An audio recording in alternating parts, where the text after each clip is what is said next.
Ok, pessoal? Olha, dando continuidade ao tema mudança organizacional, nós vamos ver as causas da mudança. Vimos conceitualmente que toda mudança ela é motivada pelo meio. Nós temos, então, uma influenciação externa, ambiente externo, meio externo, e uma influenciação interna. Vejamos quais fatores externos são influenciadores ou desencadeadores de mudança e quais seriam os fatores internos desencadeadores. Uma questão como essa seria uma questão muito tranquila, muito lógica, porque o senso comum nos daria uma ideia acerca do que seria influência externa, do que seria influência interna acerca da mudança.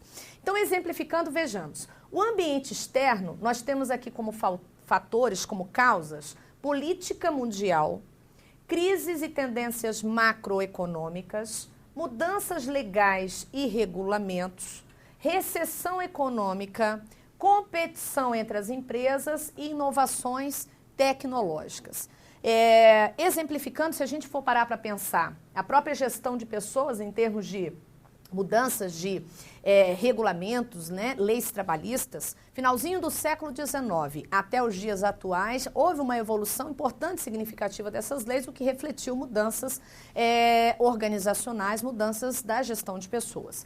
Pensando, por exemplo, em inovações tecnológicas, se a gente for pensar a forma como a gente desenvolvia o trabalho também lá para o finalzinho do século XIX, que era extremamente artesanal, tudo era manufaturado. Aos dias de hoje, com o avanço da tecnologia, a gente observa hoje formas muito mais avançadas em termos tecnológicos e refletiu mudanças organizacionais também.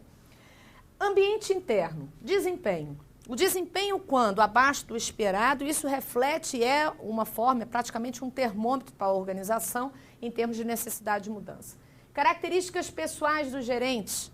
A gente sabe que a gestão, ela muitas vezes precisa ser mudada, né? Uma gestão mais autocrática, organizações mais tradicionalistas, mais burocráticas, para os dias de hoje já não cabe mais. É necessário uma visão mais participativa. Então, existe uma necessidade de mudanças relativas à própria gestão. Natureza da força de trabalho, crescimento da organização, descontinuidade na estrutura organizacional, seriam alguns dos fatores contribuidores, causadores de possíveis mudanças organizacionais. Bom, além dessas causas, costuma aparecer em prova também teorias acerca da mudança. Como esse é um campo muito vasto, eu trouxe algumas abordagens iniciais, a gente obviamente vai dar uma continuidade, vai fazer um aprofundamento desse tema, dentro do que efetivamente seja necessário para que você faça o acerto das questões.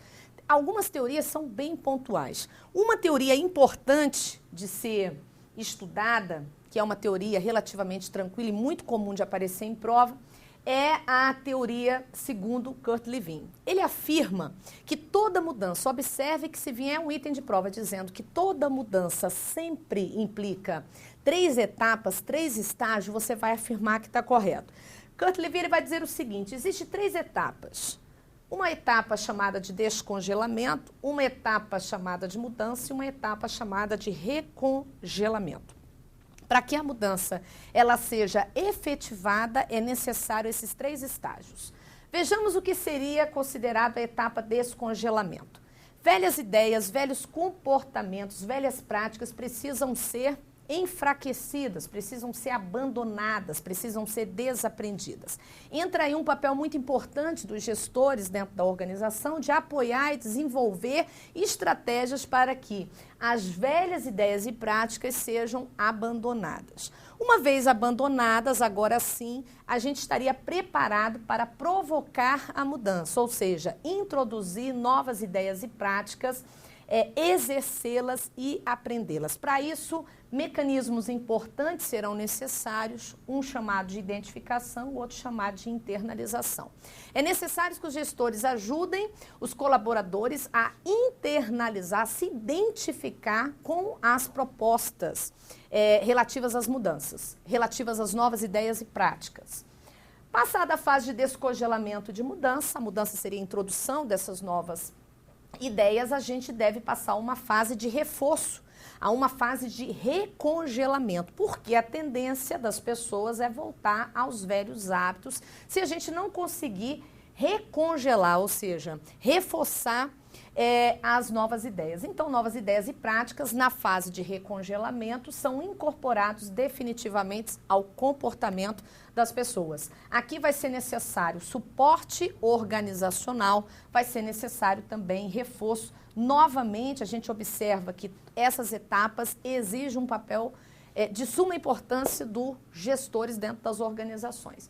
Então, vejamos aqui, acerca dessa teoria de Kurt Lewin, algumas questões aqui que fala dessas fases.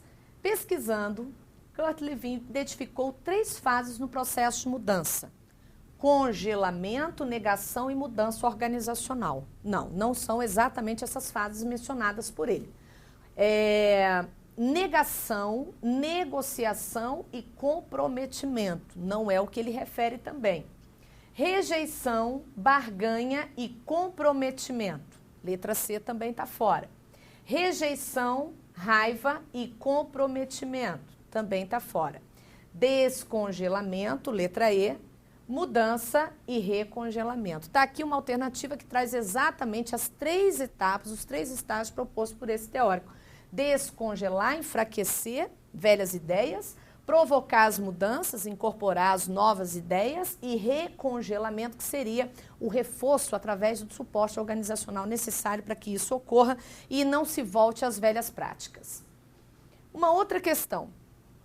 Na mudança organizacional, conforme o modelo de Kurt Lewin, o processo por meio do qual um comportamento recentemente adquirido se integra como comportamento padronizado na personalidade do indivíduo e ou nas suas relações emotivas relevantes é denominado descongelamento, recongelamento, ação impulsora, mudança restritiva e integração. Bom, das 3 etapas, segundo essa teoria, a gente só poderia marcar aqui descongelamento ou recongelamento, né? Porque ele fala de recongelamento, descongelamento, mudança e recongelamento. Como eu estou falando aqui de um comportamento recentemente adquirido, seria a etapa de mudança, porém que se integra como comportamento padronizado. Se integrar como comportamento padronizado é a fase de reforço, que seria na letra B, recongelamento. Então, vamos entender que a alternativa aqui da FCC seria a letra B, ok?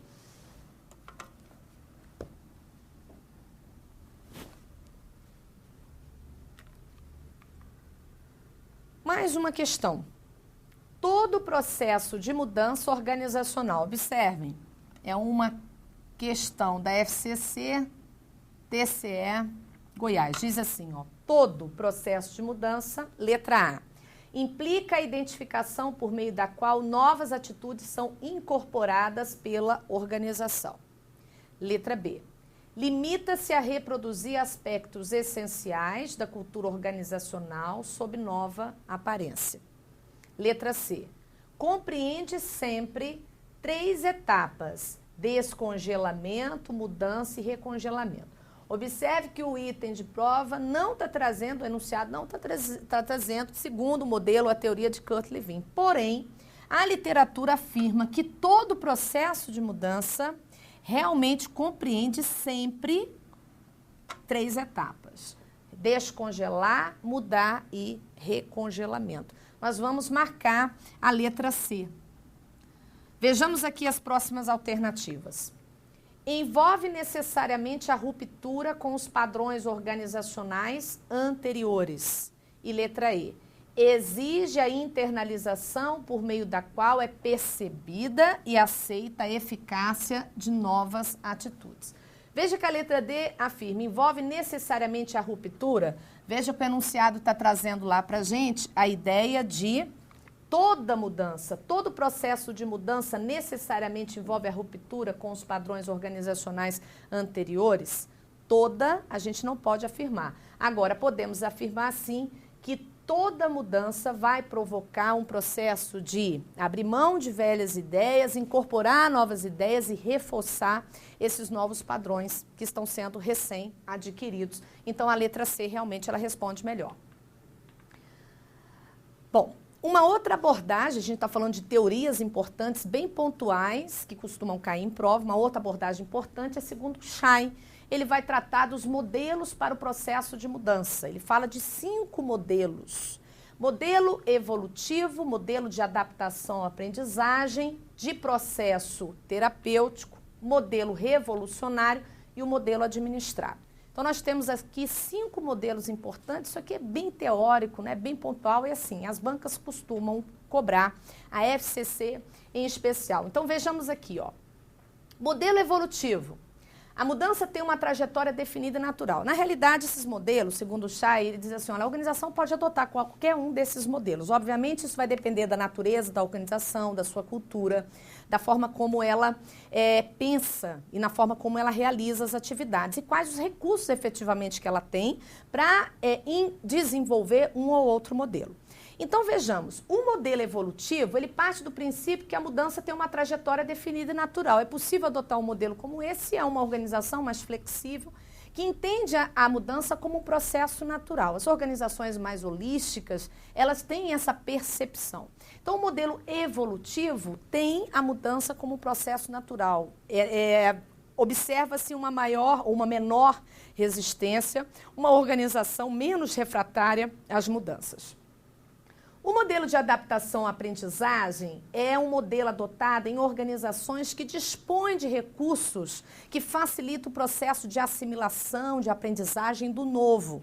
Então, organizações do tipo, organizações de aprendizagem, aquelas que já estão voltadas para o desenvolvimento do conhecimento, são voltadas para a inovação, são voltadas para a mudança, têm recursos já voltados para um processo de aprendizagem do novo, adotam esse modelo chamado de adaptação ou aprendizagem.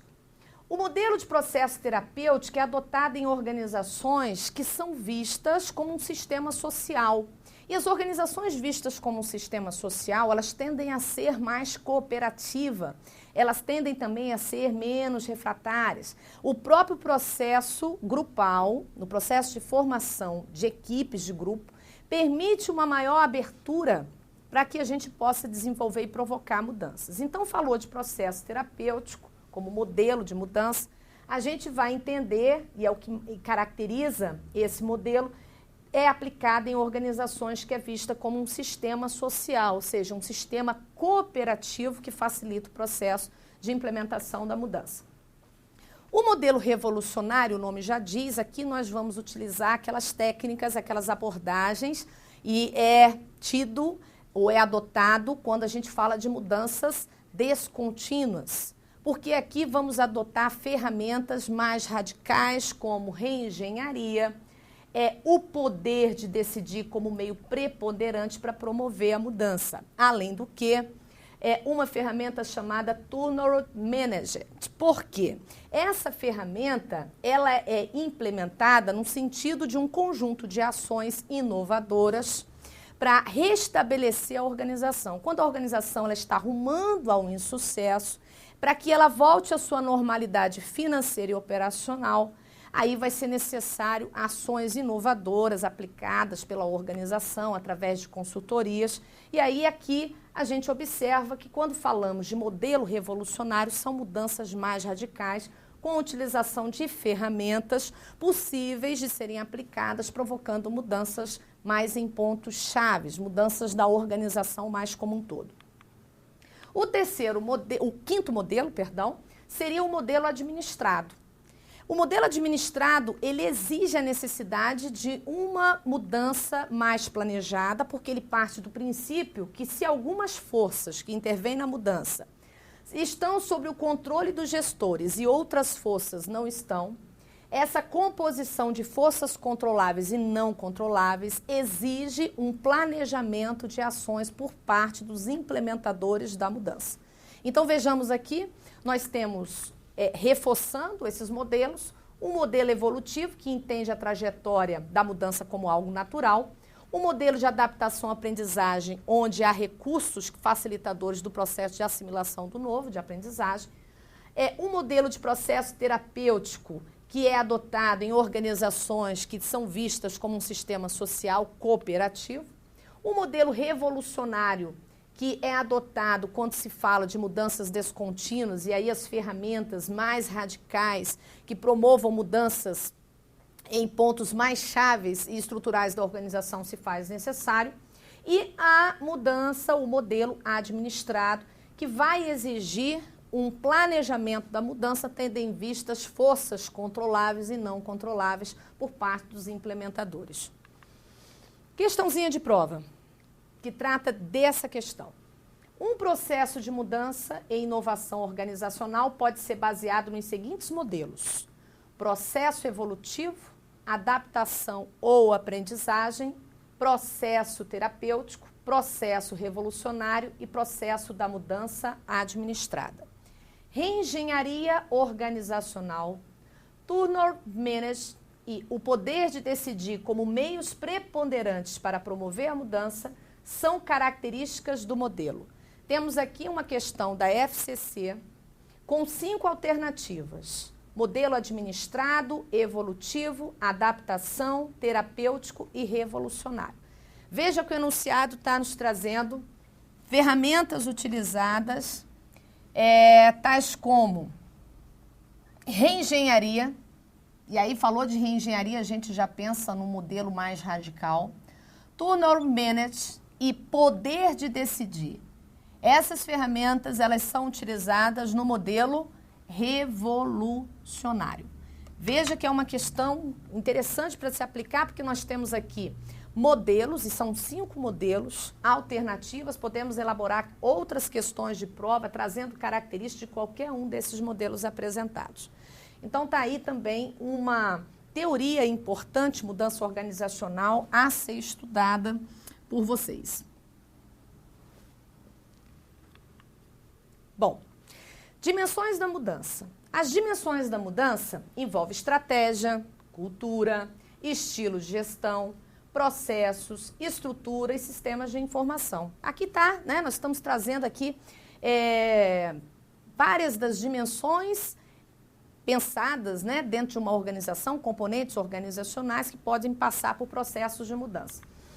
A estratégia, a gente vai ter que, né, entender a ideia de estratégia. Estratégia é como se fosse um plano, né? A organização, ela desenvolve estratégias, um plano de ação voltado para atingir seus objetivos e metas. Muitas vezes, a estratégia pretendida, né, ou a estratégia inicialmente pensada, ela não vai ser exatamente a estratégia finalizada. Então, é interessante a gente ter uma ideia que durante, ou pensando num percurso entre uma estratégia pretendida e a estratégia realizada, há nesse percurso, nessa trajetória, uma infinidade de questões que podem surgir, impedidoras da implementação de algumas estratégias e outras estratégias emergentes de acordo com as necessidades e situações que ocorrerem durante essa trajetória que podem surgir. Então, é importante a gente ter uma ideia dessa configuração da estratégia pretendida, pensada inicialmente, a estratégia realizada, o que pode ocorrer nesse percurso para que a gente possa compreender o que seria efetivamente essa estratégia implementada. Essa configuração vocês vão encontrar no material, já disponibilizei esse material, tá? Uma apostila bacaninha com todo o conteúdo previsto no edital, né? A gente está fazendo uma discussão contínua acerca aí, desde a evolução dos modelos de gestão de pessoas até esse tema importante e pertinente, mudança organizacional. Na apostila vocês vão encontrar essas configurações todas, essa linha de raciocínio que a gente está fazendo aqui. Vocês têm essa configuração acerca da mudança da estratégia. Observe só, a estratégia pretendida é o nosso plano de ação, o que pensamos inicialmente. Durante essa trajetória, que vai aqui da estratégia pretendida até a estratégia realizada, existe um percurso do que nós pretendemos, várias estratégias foram deliberadas, outras não. Existem estratégias não realizadas, ou seja, mas por quê? Ora, não foi possível, né? Tivemos alguns impedimentos, tivemos aqui alguns percalços, então parte do que a gente pretendia pode eventualmente não ser realizado. E aqui a gente consegue deliberar algumas das estratégias pensadas inicialmente. Uma outra coisa que pode ocorrer, veja essas setas, seriam as chamadas estratégias emergentes. Planos de ações que são vão sendo necessários de acordo com as necessidades, de acordo com o que vai surgindo na organização, até que a gente chega à chamada estratégia realizada. O que é importante a gente entender é que a estratégia pretendida não é igual à estratégia realizada. Isso quer dizer que a estratégia realizada, ela seria a soma da estratégia deliberada, mas a estratégia o quê? Emergente. Então, vejamos aqui, e isso é importante que a gente tenha em mente, quando se fala de mudança, o que a gente chamaria de estratégia realizada,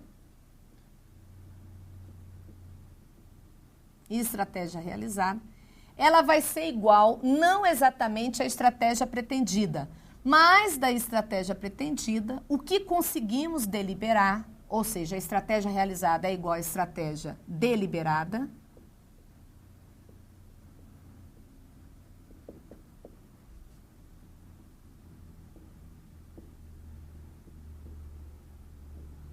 mas o que a gente chamaria de estratégia emergentes, o que surge, né, de necessidades, de ações que devam ser implementadas.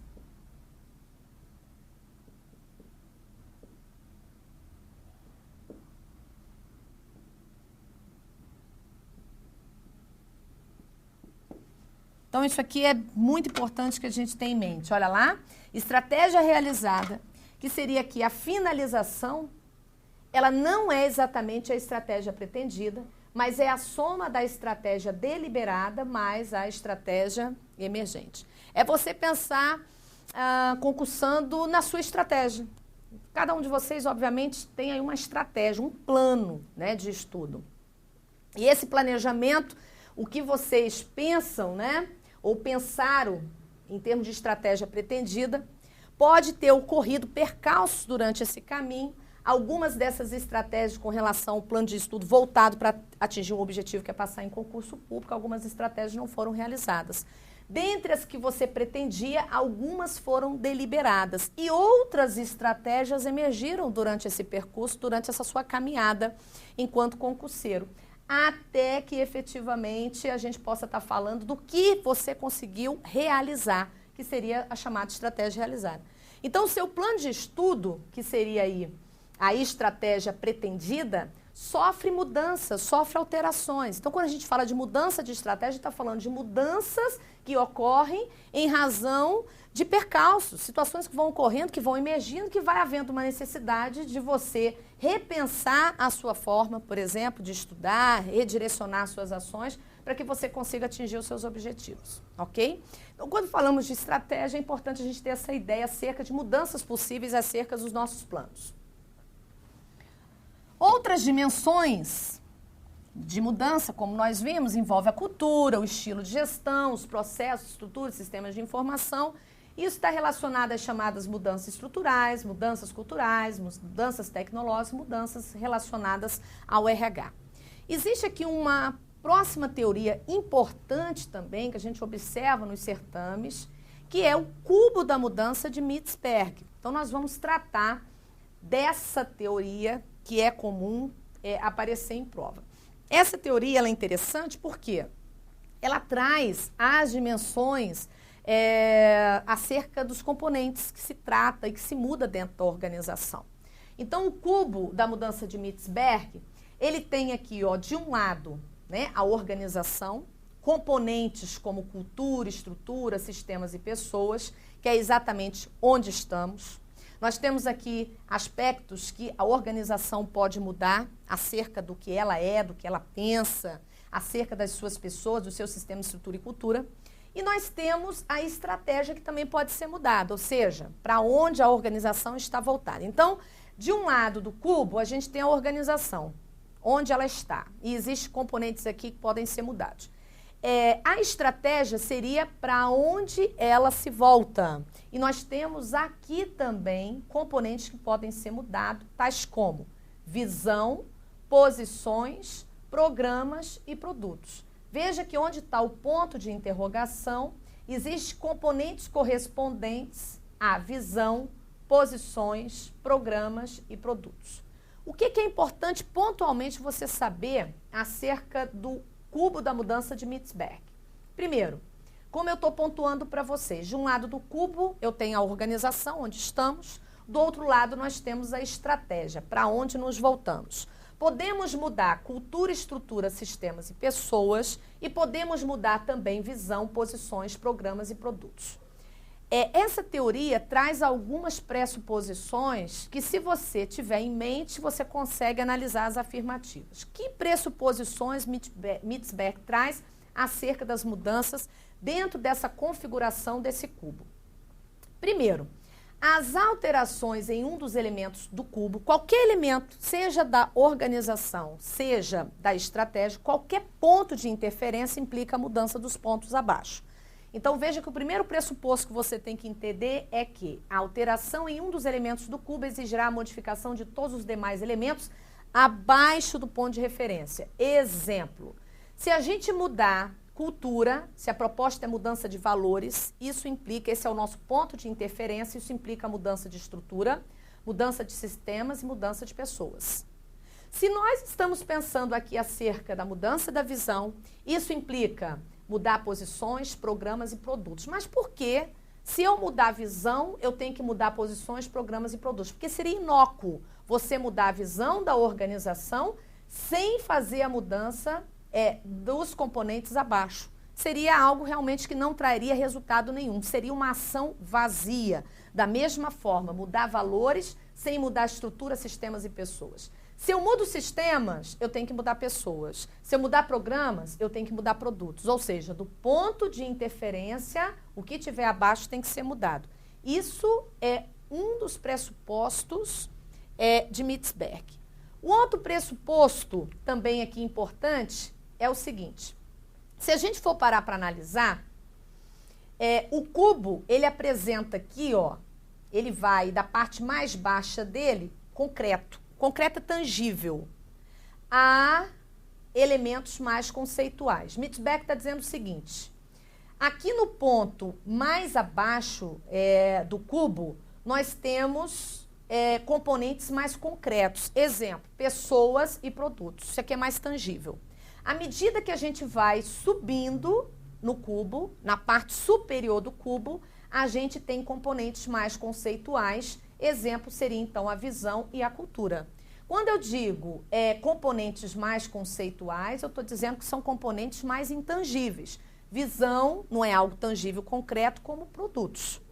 E cultura também não é tão tangível, muito pelo contrário, é mais intangível, porque nós estamos falando de valores, isso comparado com pessoas.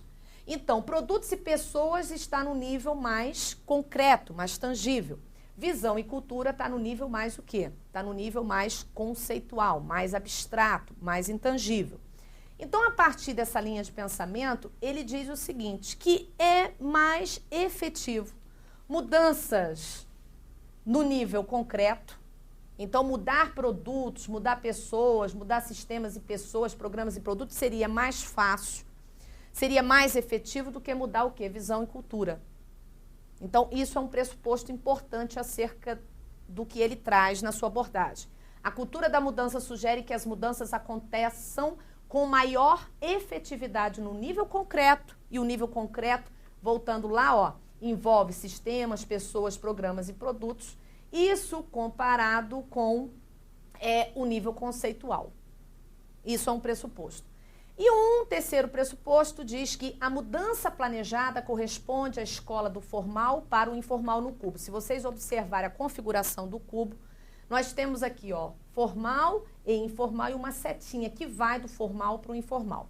Ele, então, define como pressuposto que a mudança deve ocorrer do concreto para o conceitual e do formal para o informal. O que é formal é mais fácil de ser mudado, é mais efetivo de ser mudado do que o informal. Vejamos, então, mais algumas questões aqui acerca dessa abordagem. O cubo da mudança, de Mitzberg idealizou, mostra duas importantes dimensões da mudança. A mudança a respeito da organização, ou seja, o estado em que ela está no momento, que envolve cultura, estrutura, sistemas e pessoa, E a mudança na estratégia, isto é, a direção para a qual a organização está voltada. Veja que essa questão de prova, ela traz exatamente até a própria configuração do cubo de Mitzberg. Alternativas, ou o que ela está buscando. A dimensão estratégica, que é exatamente na configuração do cubo, nosso ponto de interrogação, estão o quê? Quais são os componentes?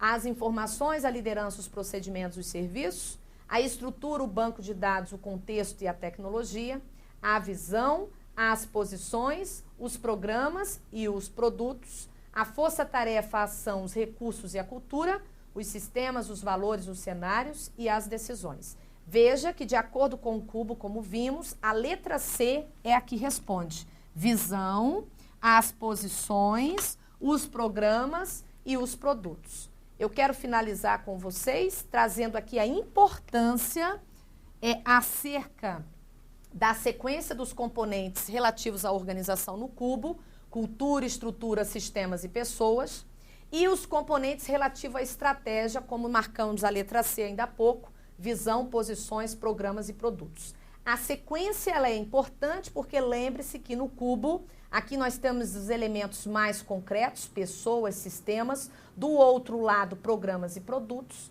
e componentes mais conceituais, do lado da organização, cultura, do lado da estratégia, visão. Pessoal, eu vou fechar com vocês aqui esse bloco com essa teoria importante acerca da mudança organizacional. Voltaremos depois avançando aí, aprofundando no que seja necessário. Um abraço para vocês.